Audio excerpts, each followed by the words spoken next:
Për aq shumë vite, kjo dhimbje disi u fsheh, për shkak të frikës, stigmatizimit dhe mungesës së hapësirës për të folur. E sot, si institucionet e Republikës Kosovës, me detyrimin moral dhe institucional e ritheksojmë se nuk do të lejojmë që kjo dhimbje të mbetet e padukshme. Komisioni qeveritar për njohjen dhe verifikimin e statusit ekziston pikërisht për këtë qëllim, për të siguruar që çdo i mbijetuar dhe mbijetuar të ketë mundësinë të njihet, të dëgjohet dhe të trajtohet me respektin që meriton. Që çdo i mbijetuar të ketë një derë ku mund të trokas pa frikë një proces që garanton konfidencialitet dhe një shtet që dëgjon seriozisht. Dhe këtu qëndron përgjegjësia jonë, për të vazhduar të forcojmë edhe më tej përpjekjet tona të përbashkëta, për të afruar informacionin të çdo person i cili ka të drejtë të aplikojë. Duhet shtuar më tej angazhimin e duhet punuar më afër me qytetarët, organizatat dhe partnerët për të siguruar që askush të mos mbetet i painformuar apo i pambështetur. Rrëfimet e të mbijetuarave dhe të mbijetuarve të dhunës seksuale gjatë luftës në Kosovë dëshmojnë se të gjitha plagët kërkojnë edhe kujdes shoqëror, edhe drejtësi shtetërore. Ne përkujtojmë se mbështetja ndaj të mbijetuarve është obligim dhe detyre përbashkët e gjithë neve, e cila kërkon përkushtim të përhershëm.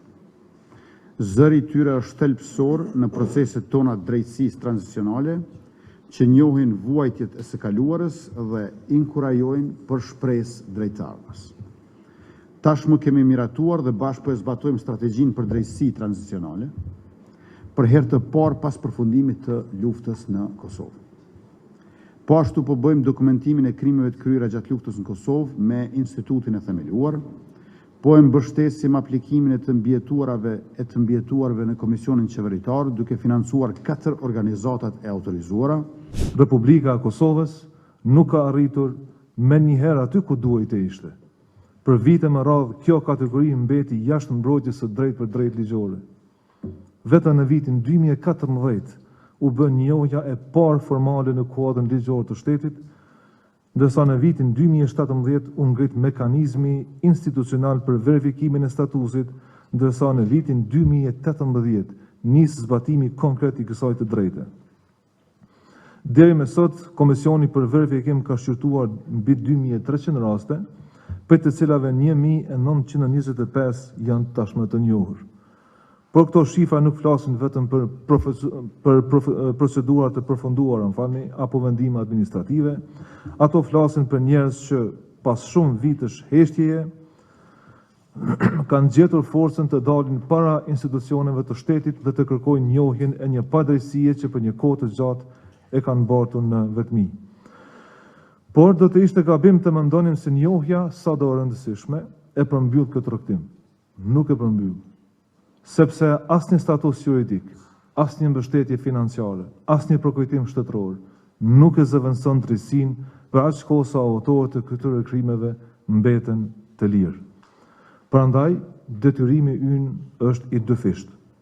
Ta vazhdojmë të forsojmë mbështetjen institucionale për të mbijetuarit, në kujdes shëndetësor, rehabilitim psikosocial dhe ndihmë juridike, dhe njëkohësisht të mos rreshtim së kërkuari përgjegjësi penale për ata që i kryen këto krime. Sepse në Kosovë ka ende gra e burra që nuk kanë folur kurrë, e cilët mbajnë vuajtjet brenda, jo sepse nuk kanë çfarë thonë, por sepse frika dhe stigma ende ekziston. Një pjesë e madhe e këtyre vujtjeve mund të lehtësohet nëse ne, si shoqëri, u heqim frikën dhe ndjenjën e stigmatizimit. E kemi përborxh të tregojmë solidaritetin dhe empatinë për ta. Vetëm kështu mund të ndihmojmë të kërkojnë drejtësi dhe mbështetje. Edhe ne si institucione natyrisht që kemi barën e përgjegjësisë.